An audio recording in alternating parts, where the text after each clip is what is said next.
적에 한 행위가 어떠하였는가를 여러분이 이미 들은 줄 압니다. 나는 하나님의 교회를 몹시 박해하였고 아주 없애버리려고 하였습니다. 죄송합니다. 2장 11절입니다. 제가 잘못 읽었네요. 2장 11절에서 21절입니다. 그런데 게바가 안디옥에 왔을 때 잘못한 일이 있어서 나는 얼굴을 마주보고 그를 나무랐습니다. 그것은 게바가 야고보에게서 몇몇 사람이 오기 전에는 이방 사람들과 함께 음식을 먹다가 그들이 오니 할례받은 사람들을 두려워하여 그 자리를 떠나 물러난 일입니다. 나머지 유대 사람들도 그와 함께 위선을 하였고 마침내는 바나바에까지도 그들의 위선에 끌려갔습니다. 나는 그들이 복음의 진리를 따라 똑바로 걷지 않는 것을 보고 모든 사람 앞에서 게바에게 이렇게 말하였습니다. 당신은 유대 사람인데도 유대 사람처럼 살지 않고 이방 사람처럼 살면서 어찌하여 이방 사람들어 유대 사람이 되라고 강요합니까? 우리는 본디 유대 사람이요 이방인 출신의 죄인이 아닙니다. 그러나 사람이 율법을 행하는 행위로 의롭게 되는 것이 아니라 예수 그리스도를 믿는 믿음으로 의롭게 되는 것임을 알고 우리도 그리스도 예수를 믿는 것입니다. 그것은 우리가 율법을 행하는 행위로가 아니라 그리스도를 믿는 믿음으로 의롭다고 하심을 받고자 했던 것입니다. 율법을 행하는 행위로는 아무도 의롭게 될 수 없기 때문입니다. 우리가 그리스도 안에서 의롭다고 하심을 받으려고 하다가 우리가 죄인으로 드러난다면 그리스도는 우리로 하여금 죄를 짓게 하시는 분이라는 말입니까? 그럴 수 없습니다. 내가 헐어버린 것을 다시 세우면 나는 나 스스로를 범법자로 만드는 것입니다. 나는 율법과의 관계에서는 율법으로 말미암아 죽어버렸습니다. 그것은 내가 하나님과의 관계 안에서 살려고 하는 것입니다. 나는 그리스도와 함께 십자가에 못 박혔습니다. 이제 살고 있는 것은 내가 아닙니다. 그리스도께서 내 안에서 살고 계십니다. 내가 지금은 육신 안에 살고 있는 삶은 나를 사랑하셔서 나를 위하여 자기 몸을 내어주신 하나님의 아들을 믿는 믿음 안에서 살아가는 것입니다. 나는 하나님의 은혜를 헛되게 하지 않습니다. 의롭다고 하여 주시는 것이 율법으로 되는 것이라면 그리스도께서는 헛되이 죽으신 것이 됩니다. 아멘. 하나님의 말씀입니다. 다 자리에 앉으시기 바랍니다. 우리가 지금 너무나 어렵고 힘든 때를 지나고 있어요. 그죠? 우리가 2000년도에 초에 IMF도 겪어보고 또 여러 가지 어려운 시대를 겪어봤지만 이런 코로나 질병 시대는 아마 우리 인생에서 처음 겪어보는 일일 겁니다. 세상에 이렇게 살 수도 있구나. 이렇게 통제하고 이렇게 많은 것, 일상을 잃어버리고 살 수도 있구나. 당연시했던 것들을 너무 많이 통제되는 속에 살아갑니다. 그뿐만 아니라 먹고 사는 경제 문제도 마찬가지죠. 지난 월요일 날 세미나를 갔는데 대개 목회자 세미나를 가면 목회에 성공한 목사님이 나오셔서 그 세미나를 주관해요. 여러분이 초대됩니다. 그래서 거기에 참석한 목회자들이 저렇게 목회하면 되겠구나 이런 것들을 배우고 또 도전도 받고 이렇게 오는데 이번에는 시작부터가 그런 것이 아니더라고요. 아시아 미래연구소를 하시는 목사님 한 분이 나오셔서 미래학자예요. 유명한 세계적인 학자입니다. 앞으로 일어날 일, 지금의 상황들을 쭉 미래가 일어날 일에 대해서 나오는데 너무나 암울한 이야기를 해요. 한국 교회 특히 너무나 앞으로 아주 비관적으로 말씀하시더라고요. 여러 가지 오늘 이 시간에 통계적으로 그걸 다 말씀할 수는 없지만 그분이 말씀하시는 요지는 10년 안에 한국 교회는 다 무너진다. 지금 한국 교회 교인들의 주류가 60대 70대인데 10년 뒤에는 우리 젊은 세대는 2%밖에 안 돼요. 갈수록 이제 10년 안에 그렇게 된 지금을 유지한다 해도 그렇다는 거예요. 그러나 코로나 때문에 너무 많은 성도들이 나갔다는 거예요. 코로나 끝나고 회복돼도 70%를 회복해도 그 교회는 성공한 거라는 거예요. 기본적으로 30% 이상은 기존 교회에서 떠나가야 한다는 거예요. 이런 암울한 얘기가 교회만 해당되지 않을 거예요. 우리 일반 성도의 가정도 비슷한 얘기들을 해요. 성도들도 처음에 코로나가 풀리면 다 좋아할 거라는 거예요. 일상이 회복되면. 근데 몇 개월 안 간다는 거예요. 왜냐하면 코로나 어려운 시절에 빚을 얻어서 살았기 때문에 그 빚에 눌리게 된다는 거예요. 국가도 국민들도 마찬가지예요. 금리는 이제 코로나 끝나면 금세 오를 거라는 거예요. 다 일반인 성도들의 가정도 정말 힘겹고 어려운 싸움이 될 거라는 거예요. 그때 우리 한국교회 목회자들이 어떻게 목회를 해야 하나? 그게 이번 세미나의 주제였어요. 여러분, 제가 이 말씀을 이렇게 암울한 얘기를 하고 시작하는 이유가 어디에 있을까요? 우리 예수 믿는 사람들은 아무리 세상이 어렵고 힘들어도 믿음으로 이겨내고 믿음으로 살아냅니다. 초대교회 때 핍박이 이보다 쉬웠을까요? 여러분 생각해 보세요. 이보다 쉬웠을까요? 그 많은 순교자들을 생각해 보세요.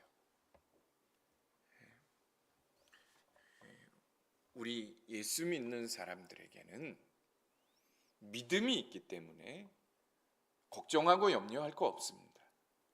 어떤 환경도 믿음으로 다 이겨낼 수 있는 거예요. 그런데 예수 믿는 사람들은 믿음으로 산다. 얼마나 중요합니까? 만약에 세상 사람들과 똑같이 어려움이 닥치고 이 고난이 닥치면 세상 사람들과 똑같이 근심하고 염려하고 낙심한다면, 똑같이 말하고 똑같이 행동한다면 어떤가요? 그 사람은 믿음이 아무 도움이 안 되는 거예요. 예수 믿는 것이. 근데 저가 바로 그랬습니다. 믿음으로 산다는 것에 대한 착각입니다. 저는 개척교회를 이제 거의 9년, 10여 년 가까이 하잖아요. 그러면서 늘 믿음으로 이 어려움을 이겨내고 인내하고 그렇게 잘 믿음으로 목회하고 왔다고 생각했어요. 눈앞에 보이는 현실에 현혹되지 않고 하나님이 반드시 교회에 부흥을 주실 것을 믿고, 또 하나님이 우리의 부채도 20억의 부채도 갚아주실 것을 믿고, 그렇게 믿음으로 눈앞에 보이는 현실을 부정하고 오직 하나님 바라보고 그렇게 달려가는 것이 믿음으로 사는 거라고 생각했어요. 여러분은 어떤가요? 믿음으로 산다는 것이 어떻게 사는 것을 말하는 걸까요? 전능하신 하나님 믿고 그저 눈앞의 현실 부정하고 하나님이 해결해 주시고 또 역사하실 것을 믿고 가는 것, 그게 믿음으로 사는 걸까요? 물론 그것도 믿음으로 사는 한 방편이기도 한데, 진정 믿음으로 산다는 것은 복음으로 산다는 것을 말하는 거예요. 복음으로 산다는 거예요. 자, 오늘 본문에 보면 믿음으로 사는 것이 무엇인지를 우리에게 분명하게 말씀하고 있어요. 오늘 본문에 보면 베드로 사도가 믿음으로 제대로 살지 못해서 바울 사도에게 아주 혹한 야단을 맞는 장면이 나옵니다. 오늘 본문에 보면 사도 바울은 사도 베드로를 향해 복음의 진리를 따라 똑바로 걷지 않는 위선자라 그랬어요. 13절 14절 말씀을 한번 보세요. 나머지 유대 사람들도 그와 함께 위선을 하였고 마침내는 바나바까지도 그들의 위선에 끌려갔습니다. 나는 그들이 복음의 진리를 따라 똑바로 걷지 않는 것을 보고 모든 사람 앞에서 게바에게 이렇게 말하였습니다.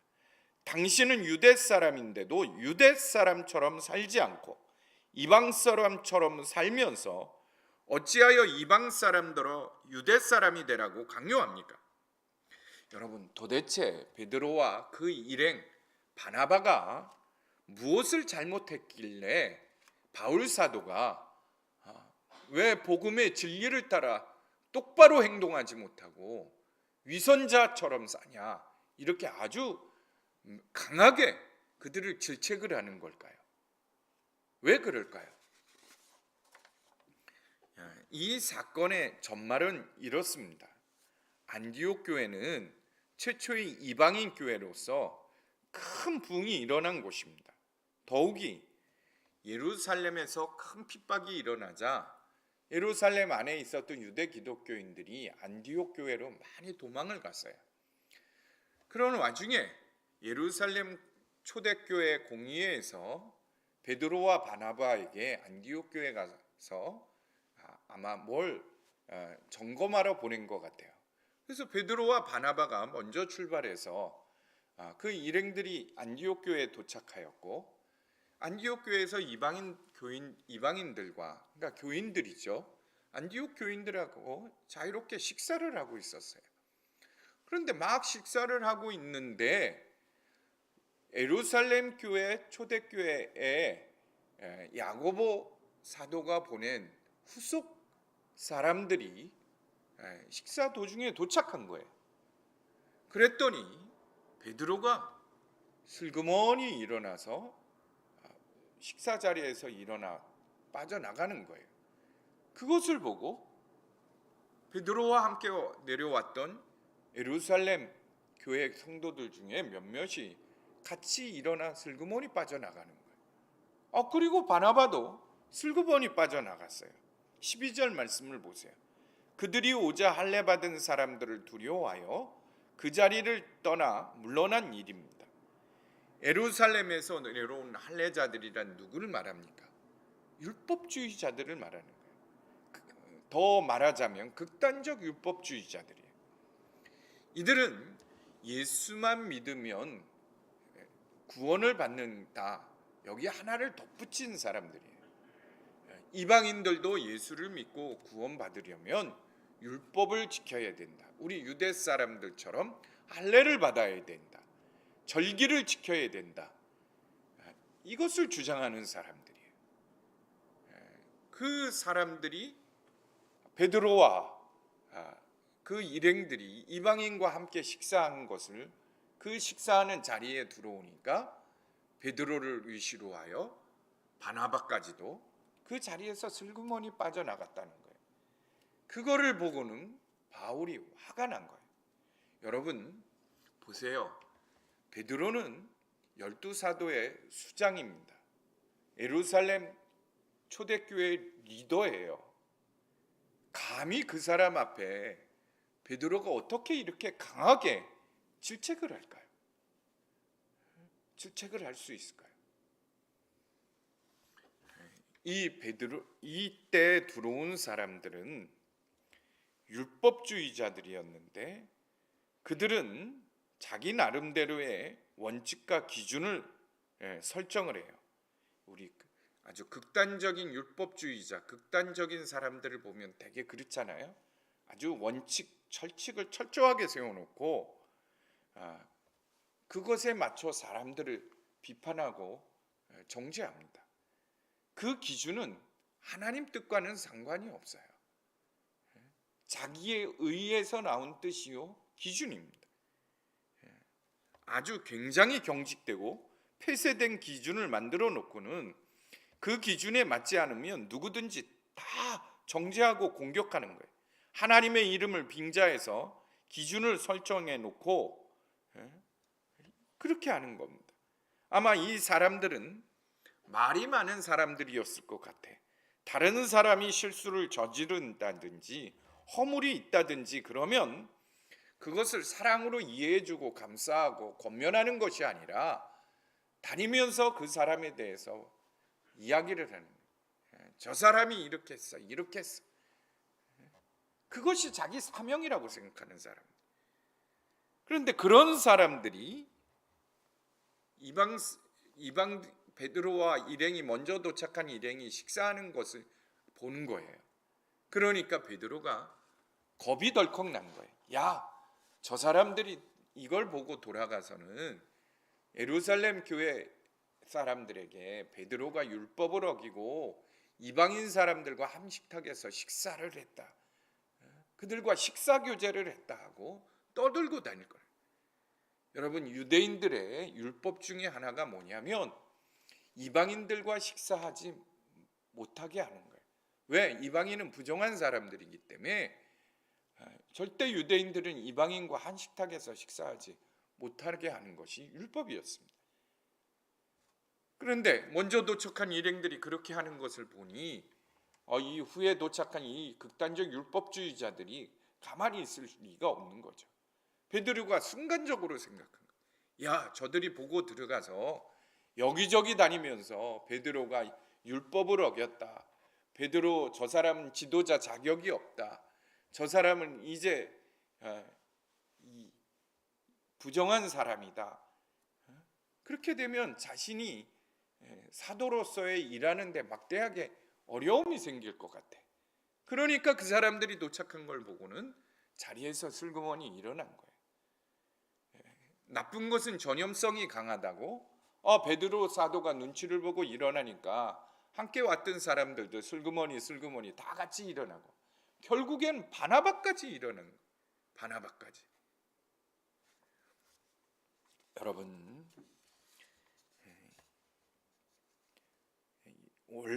이미 이 사건이 일어나기 전에 초대교회 예루살렘 공의회는 이방 사람들에 대해서 인준해 줬습니다.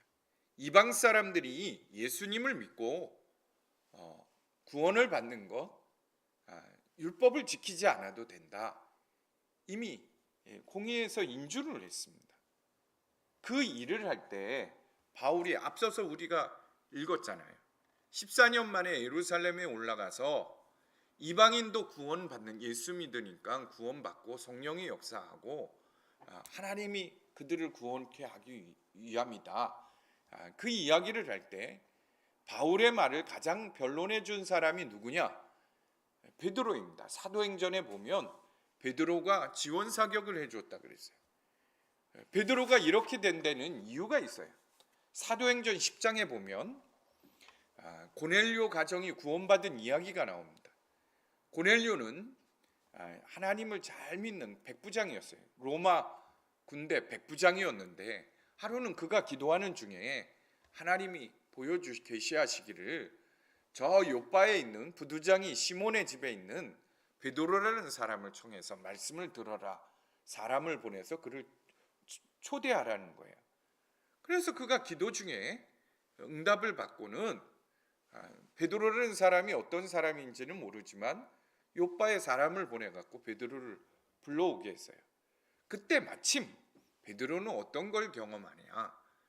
그가 정한 시간에 기도를 하는데 환상 중에 하늘이 열리고 큰 상자, 네 귀퉁이에 줄이 달리고 보자기가 같은 곳이 내려오는데 보니까 거기에 날짐승, 여러 네 발 달린 짐승, 거기에 많은 동물이 있는 거예요.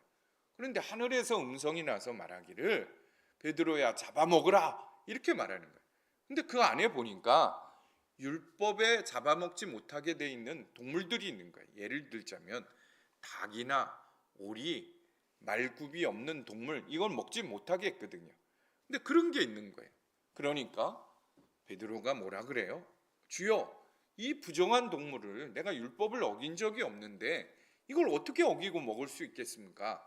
그랬더니 하나님이 뭐라 그래요? 너는 내가 깨끗게 했는데 내가 왜 부정하다고 하느냐? 하나님이 깨끗게 한 거면 먹으라는 거야. 베드로가 이상하다, 왜 하나님은 그걸 3번이나 들어요? 부정한 거 저는 먹을 수 없습니다, 율법을 어길 수 없습니다. 너는 내가 깨끗하다 한 걸 왜 거룩하게 한 것을 부정하다 하느냐? 3번이나 하나님과 그런 음성을 듣고 실갱이를 하다가 일어나요. 근데 마침 그때 고넬료의 집에서 보낸 사람이 도착을 하죠. 그래서 뒤늦게 깨닫게 돼요. 이 일 때문에 그렇구나. 가서 고넬료의 집안에 가서 그가 뭐라고 합니까? 베드로가 사도행전 10장 34절에 보면 나는 참으로 하나님께서는 사람을 외모로 가리지 않는 분이시고 그분을 두려워하며 의를 행하는 사람은 그 사람이 어느 민족에 속해 있든지 다 받아주신다는 것을 깨달았습니다. 그러니까 이방 민족도 하나님이 다 받으시고 구원해 주신다는 것, 이 고넬료 가정 사건을 통해서 봐요. 44절에서 48절에 보면 베드로가 복음을 전했을 때, 예수 그리스도의 복음을 전했을 때 그 가정에 성령이 임하고 방언 기도가 터지고, 아, 이곳에도 하나님이 함께하고 임재하시는구나, 이 가정도 구원받기를 원하는구나. 그러면 우리가 세례 받는 것을 뭘 주저하겠느냐. 베드로가 그 자리에서 세례를 베풀어요. 그래서 고넬료와 그의 친족들이 다 구원을 받습니다. 이 사건을 먼저 하나님께서 경험케 하셨어요.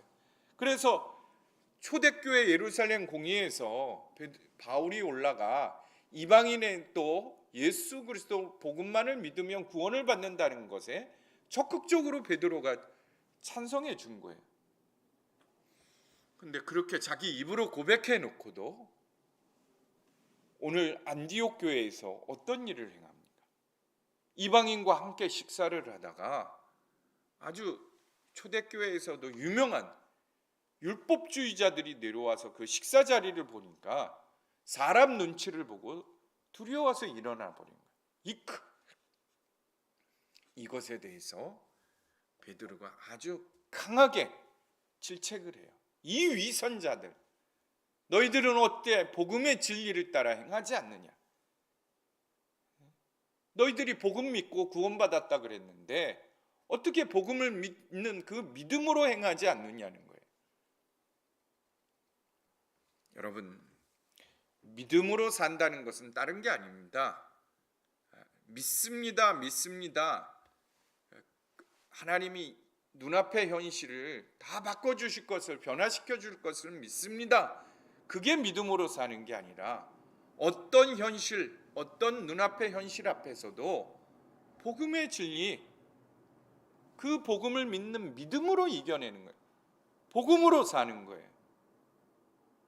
그게 복음으로 산다는 것이 어떤 것인지 그 뒷구절에 이 바울이 아주 상세하게 설명하고 있는 거예요. 여러분, 우리도 때때로 베드로처럼 살지 않나요? 우리가 나가서 세상 살다 보면 때때로 그저 눈앞의 현실 때문에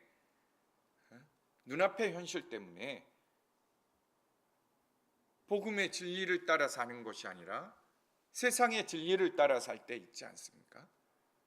눈앞에 보는 손해 때문에, 나에게 이익이 되지 않기 때문에 눈을 찔끔 갈아버리고 사람을 눈치 보고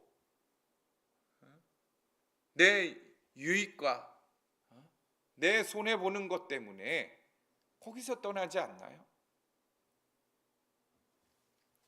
왜 그렇게 되죠? 이 대사도 베드로가 왜 이런 일을 저질렀을까요? 그 이유는 다른 데 있지 않습니다. 베드로에게 아직도 율법 신앙적인 잔재가 남아있기 때문에, 아직도 그것을 붙잡고 있기 때문에 그런 거예요. 그런데 베드로만 그런 거 아닙니다. 우리가 복음을 믿지만 우리 안에도 율법주의적인 신앙 태도를 가진 사람들이 있어요. 복음을 믿으면서도. 도대체 우리도 율법적인 신앙에서 떠나지 못했다는 게 뭘까? 베드로처럼. 아마 의아하는 분들이 있을 것 같아요. 우리가 베드로처럼 유대인도 아닌데 왜 율법적인 신앙에서 떠나지 못했다고 말씀하실까? 율법적인 신앙은 꼭 율법을 가지고 있었던 이 베드로처럼 그런 사람에게만 해당되는 게 아닙니다. 신약 시대에 예수 그리스도의 복음으로 구원을 받았지만 복음을 율법적으로 이해하고 받아들이는 사람이에요. 저는 한때 복음주의라는 말을 참 좋아하고 잘 사용했습니다. 나는 누가 뭐래도 복음주의야, 에반제리카, 이 복음주의자라는 것에 대해서 자부심을 갖기도 했어요.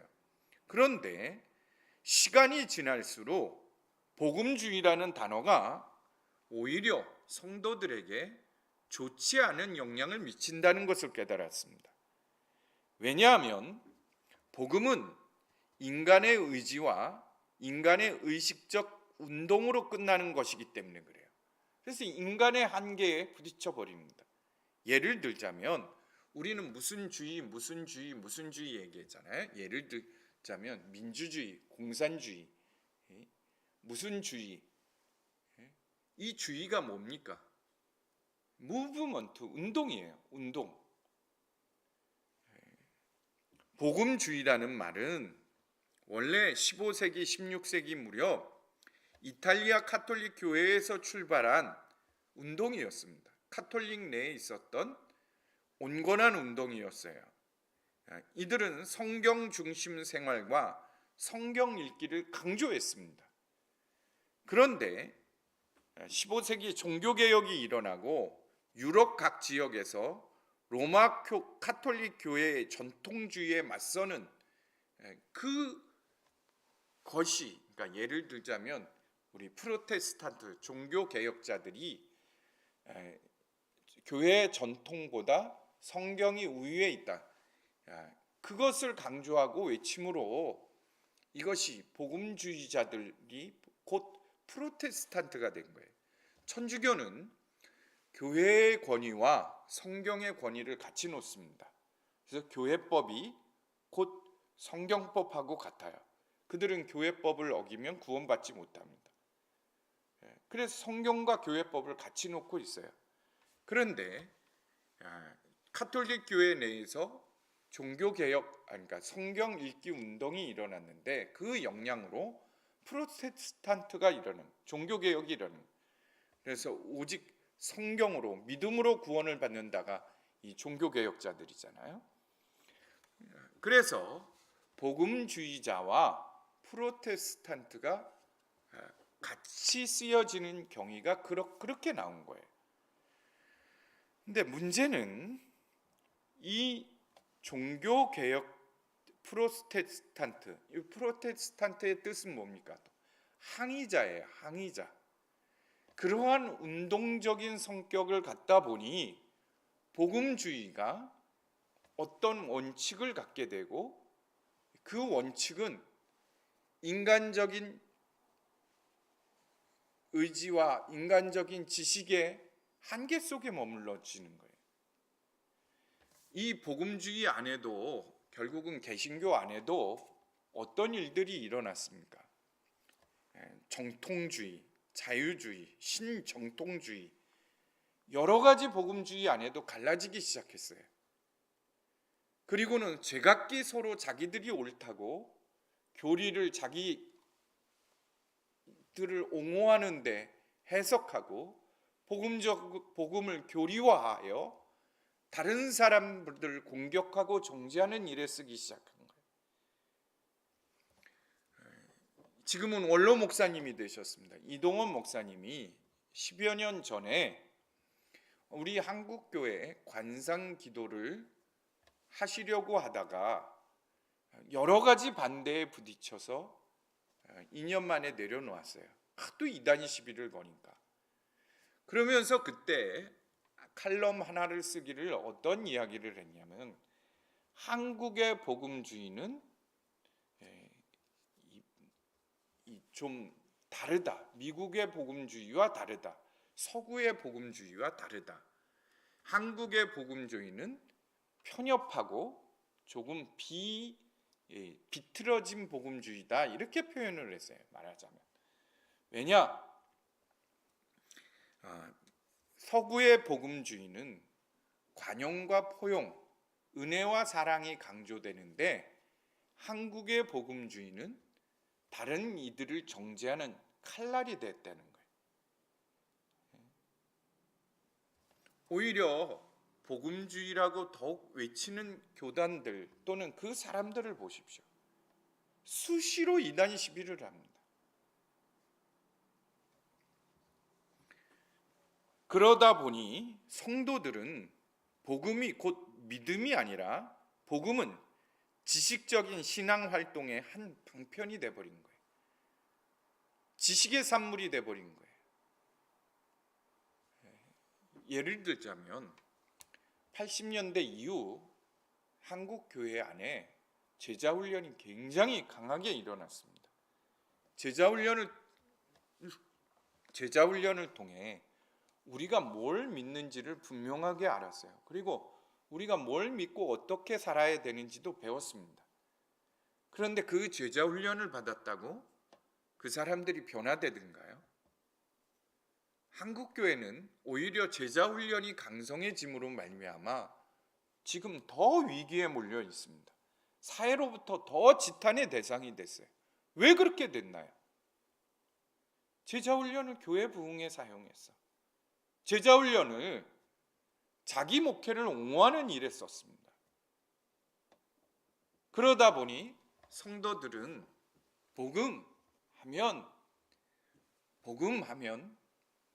복음으로 산다는 것은 생각할 수 없는 거예요. 복음을 믿었기 때문에 믿음으로 산다는 것은 복음의 진리로 사는 거예요. 당연한 도식입니다. 무엇보다도 구원은 은혜로 믿음으로 받는다. 이것을 교리적으로 강조하다 보니 구원받은 우리의 행함에 대해서는 오히려 성도들에게 잘못 인식을 시킨 거예요. 행위로는 구원을 받지 못한다. 여러분 생각해 보세요. 우리가 예수님을 믿었으면 구원받은 자의 복음의 진리를 믿었으면 그 진리대로 살아내야 되는 것이 당연한 거예요. 예수를 믿고 은혜로 구원을 받았다 그래서 행위는 아무 구원과 상관이 없습니까? 그런데 우리는 교리적으로 그렇게 받아요. 행위로는 구원을 받지 못한다. 그러니 예수 믿고 아무렇게 행동해도 된다고 생각합니다. 구원받은 복음과 내가 사는 것은 별개의 문제라고 생각합니다. 여러분 생각해 보세요. 율법을 지키는 것도 행함으로 나타납니다. 우리가 예수 그리스도를 믿고 구원받은 것도 결국 행함으로 나타나요. 그런데 두 것의 차이는 뭐냐? 율법을 지킴으로 행함으로 나타나는 것은 자기가 율법을 지킴으로 행하게 되는 거예요. 자기의 열심으로 율법을 지키려고 하는 거예요. 근데 사도 바울이 말한 것처럼 율법을 아무리 사람이 다 지키려고 해도 지킬 수가 없어요.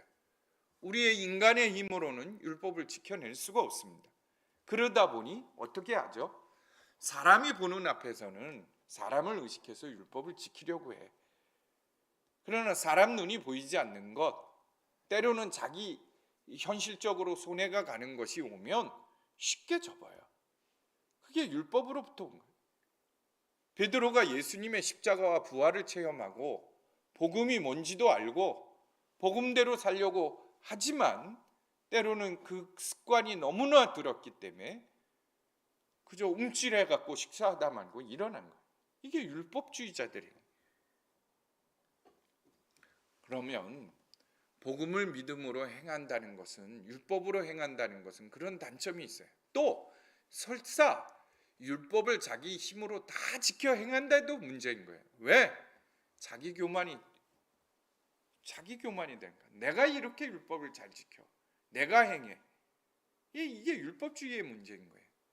그러나 예수 그리스도 복음을 믿음으로 복음의 진리를 따라 행하게 되는 사람, 행함을 갖는 사람은 어떤 사람이냐? 그 사람은 내가 하나님의 말씀을 다 지키는 거 아닙니다. 내가 하나님의 말씀을 따라 순종하는 게 아니에요. 내 안에 계신 예수님으로 그렇게 살아요. 예수의 능력으로 행하게 되는 거예요. 오늘 본문 14절에 보면 나는 그들이 복음의 진리를 따라 똑바로 걷지 않는 것을 봤다 그랬어요. 그리스도의 복음을 믿고 구원을 받았다면 당연히 내가 믿는 복음을 따라 살아야 되는 거예요. 복음의 진리이신 예수 그리스도를 따라 살아야 되는 거예요. 복음을 믿고 믿음으로 행하는 성도는 율법을 자신의 힘으로 지키며 사는 것과 달라요. 20절에 보세요. 나는 그리스도와 함께 십자가에 못 박혔습니다. 이제 사는 것은 내가 아닙니다. 그리스도께서 내 안에 사시는 것입니다. 내가 지금 육신 안에 사는 것은 나를 사랑하셔서 나를 대신하여 자기 몸을 내주신 하나님의 아들을 믿는 믿음 안에서 사는 것입니다. 예수 그리스도의 복음을 믿고 구원받은 성도란 무엇을 믿고 구원을 받은 겁니까? 로마서 6장 3절에서 4절 말씀을 믿고 구원을 받은 거예요. 너희가 예수 믿고 세례 받을 때에 예수님과 합하여 십자가에서 죽었다는 것을 모르느냐? 죽었을 뿐만 아니라 부활하신 예수님, 새 생명이신 예수님과 하나 되어 새 생명 가운데 산다 그랬어요. 이게 우리가 믿는 복음의 진리인 거예요. 그래서 내가 율법을 지켜 바르게 살아야지 이렇게 해서 사는 게 아니라 내 안에 계신 예수님 그분을 따라 살면 되는 거예요. 그분의 능력으로 지키고 행하고 일어나면 되는 거예요. 베드로가 그때 식사하던 자리에서 그 사람이 나타났을 때 자기가 여전히 지켜왔던 습관대로 율법의 습관대로 이크하고 일어날 게 아니라 내 안에 계신 예수님을 봤어야 되는 거예요. 주님 어떻게 할까요? 저 감시자들이 왔는데 율법주의자들이 왔는데 어떻게 할까요? 내가 비난받을까 두렵습니다. 그러면 주님이 어떻게 하라 하셨을까요? 여러분 베드로가 일어나 나가서 그럼 거기에 남아서 식사하던 같이 하던 이방인들은 얼마나 상처가 되겠어요? 아니 예루살렘에서 온 저 지도자가 식사하다 말고 우리를 버리고 일어나 버렸네. 어떻게 우리를 이렇게 차별하나? 예루살렘 교회 지도자들이 우리를 버린 거야. 우리를 배반한 거야. 우리를 인정하지 않는 거야. 또 사람들 안에는 어떤 마음이 생길까? 이방인한테 우리도 그러면 율법을 따라 지켜야 되나? 할례를 받아야 되나? 예수님만으로는 구원받는 게 완전하지 못하나? 이런 생각하지 않을까요? 여러분 예수님의 십자가와 죽음과 부활하신 예수님을 체험한 오늘 본문에서 베드로는 주님을 놓치는 바람에 그렇게 됐어요. 옛 습관을 따라 가다 보니 그렇게 된 거예요. 어떤 요즘 저희 부부가 힘든 것 중에 하나가 아이들이 자라면서 아이들 교육하는 거예요. 아이들 교육하는 게 참 힘들어요. 어떤 젊은 목사가 결혼하기 전에 교육전도사 시절에 자녀 양육의 법칙이란 제목으로 아주 열심히 설교를 했대요. 그런데 결혼하고 자녀를 낳았을 때 그 제목이 바뀌었다는 거예요. 무엇을 양육하는 법이 아니라 자녀 양육을 위한 제안, 나의 의견 정도로 제목을 바꿨다는 거예요. 한참이 되자 그 아이들이 10대가 지나자 아예 그런 강의를 하지 않았다는 거예요. 왜 그럴까요? 제가 요즘 그 젊은 목사의 마음을 이해를 하겠어요. 여러분, 우리는 예수 믿어도 사람의 근본이 변하지 않는다. 이런 이야기들 하잖아요. 목사들이 특히 그런 얘기해요. 야, 설교 듣는다고 사람이 변하냐? 그런데 여러분 한번 생각해 보십시오. 여러분은 그냥 교회 다니는 사람이라고 생각하나요? 내가 교회 다니는 사람이다. 신앙생활하는 사람이다. 나는 세상 사람들과 달라 어려움 앞에 현실 앞에서도 믿음이 있으니까 믿음으로 살아내는 사람이야. 그 믿음이 뭐냐니까요. 그 믿음은 하나님이 기적을 일으키는 하나님, 전능하신 하나님을 믿고 현실의 어려움 외면하고 그렇게 사는 게 믿음인가요? 아니에요. 믿음으로 산다는 것은 현실과 어려움 앞에 복음의 진리로 사는 거예요. 항상 모든 것 앞에 내가 죽었음을 분명하게 고백하고, 내가 사는 것이 아니라 내 안에 사시는 그리스도, 그분으로 사는 거예요.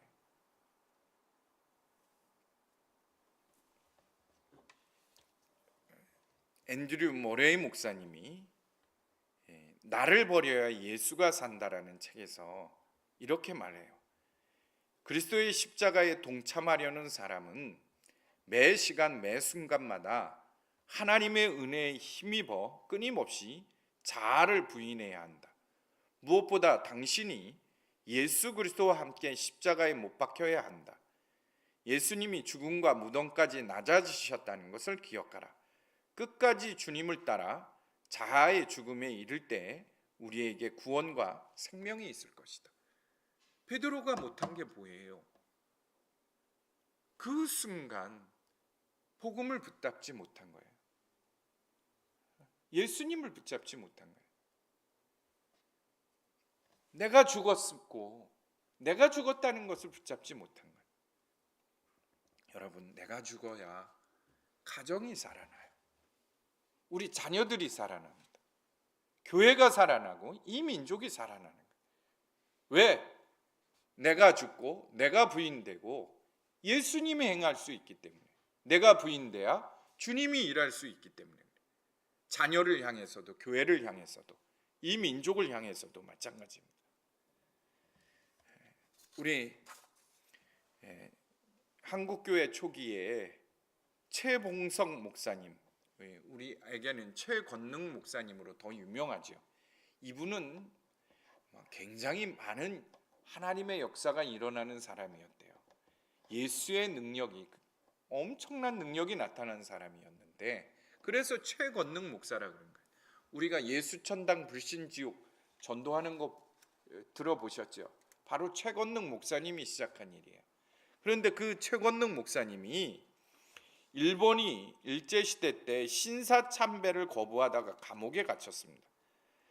감옥에서 조사받으면서 형사들이 그를 때리기 시작했는데 그 입이 끝까지 예수라는 말밖에 나오지 않은 거예요. 예수 천당 불신 지옥만, 거의 무아지경, 매를 맞아서 의식을 잃어가면서도 그 얘기밖에 안 나오는 거예요. 그래서 참다 못한 형사가 그에게 이 영감탱이야, 왜 입만 열면 예수만 외치냐고 물었더니 그 사람이 형사를 향해서 말하더래.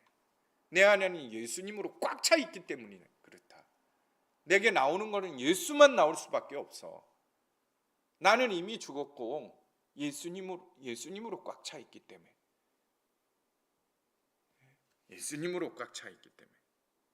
여러분, 우리는 어떤가요? 아무것도 아닌 사소한 일에도 자기 자존심 상처받아서 가까이 있는 사람들에게 화내고 분노하지 않습니까? 내게 조금의 이익 때문에 베드로처럼 그렇게 하지 않아요?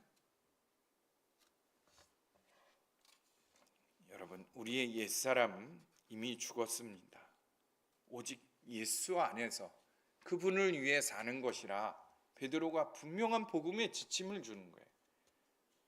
베드로처럼 살고 있는 우리들에게 믿음으로 사는 게, 복음의 진리를 믿고 믿음으로 산다는 것이 무엇인지를 분명하게 보여주는 거예요.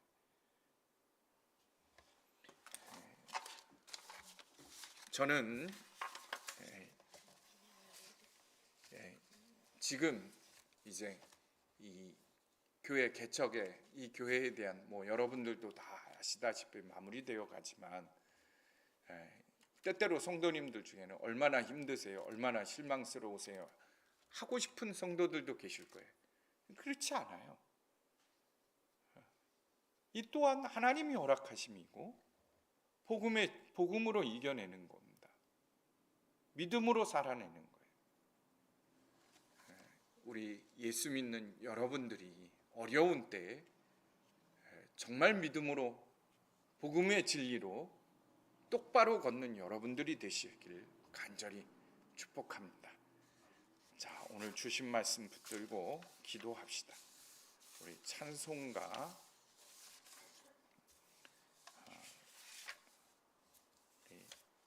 440장 찬양합시다.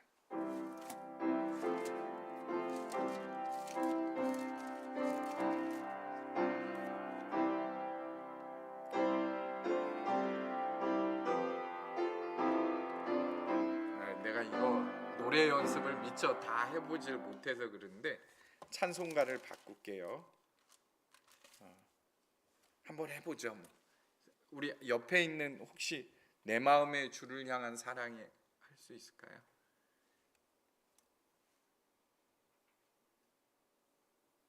예, 예.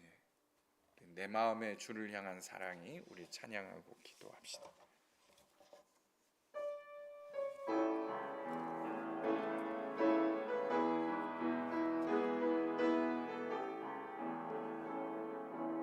내 마음의 주를 향한 사랑이 나의 말에 주가 주신 진리로 나의 눈에 주의 눈물 채워 주소서. 내 입술에 찬양의 향기가 두 손에는 주를 닮은 섬김이 나의 삶에 주의 흔적 담게 하소서. 하나님의 사랑이 영원히 함께하리. 십자가의 길을 걷는 자에게 순교자의 삶을 사는 이에게 조롱하는 소리와 세상 유혹 속에도 주의 순결한 신부가 되리라. 내 생명 주님께 드리리. 자, 오늘 말씀 붙들고 우리가 기도했으면 해요. 내가 믿음으로 산다.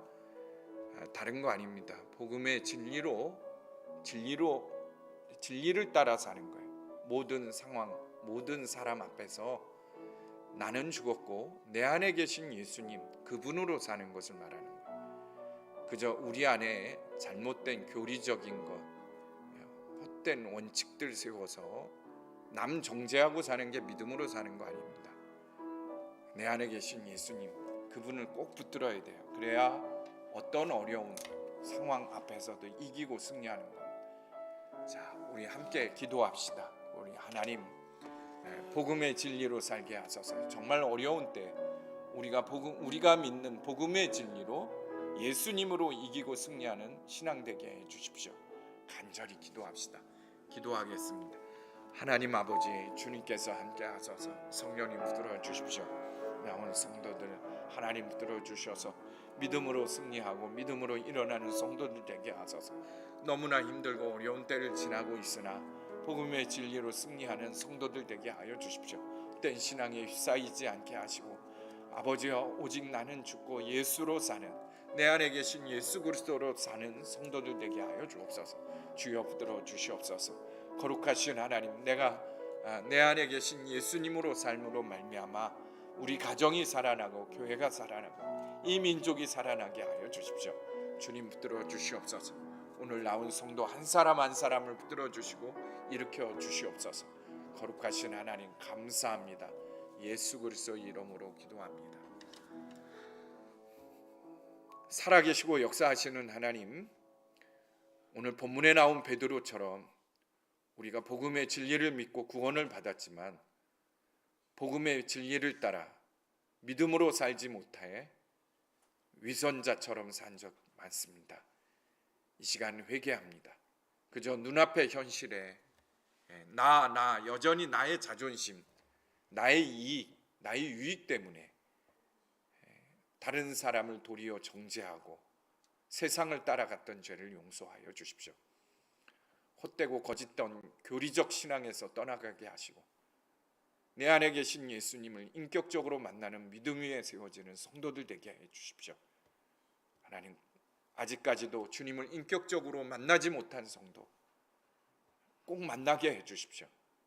이 마지막 때, 험난한 때에 내 안에 계신 예수님을 인격적으로 만나 주의 인도함을 힘있게 하여 주시고 어떤 어려움도 예수의 능력으로 이겨내는 성도들 되게 하여 주옵소서. 나의 옛사람은 예수 그리스도와 함께 십자가에서 죽었고 내 안에 계신 예수님으로 말미암아 우리 가정이 살아나고 내 안에 계신 예수님으로 말미암아 직장이 살아나고 교회가 살아나고 민족이 살아나는 역사를 보게 하여 주옵소서. 오늘 예배드리며 주님 앞에 예물 드립니다. 11조 헌금을 드린 성도, 또 감사 헌금, 주일 헌금, 교회 건축 헌금과 성경 헌금을 드린 모든 성도들 하나님 축복하여 주옵소서. 우리의 예물을 기뻐 받으시고 하나님의 나라가 더욱더 열리게 하여 주시고 또 무엇보다도 우리 가정 안에 천국이 열리는 역사, 우리 직장 안에 천국의 축복이 열리는 역사가 있게 하여 주십시오. 기쁨과 감사가 날마다 올려지는 우리 가정이요 직장 되게 하여 주옵소서. 우리의 육신도 축복하여 주십시오. 주님의 피 묻은 손으로 안수하사 우리의 질병이 깨끗이 나음을 입을 뿐만 아니라 모든 질병으로부터도 병의 고통으로부터도 우리를 지켜 주시옵소서. 이제는 우리를 죄에서 구원하신 예수 그리스도의 십자가의 은혜와 하나님의 외아들 주시기까지 사랑하신 그 크신 사랑과 보혜사 성령님 내주하시고 교통하시며 충만케 하시며 오늘 복음의 진리를 따라 믿음으로 살기로 작정한 모든 성도들 가운데 영원히 함께 하시기를 간절히 축원하옵나이다.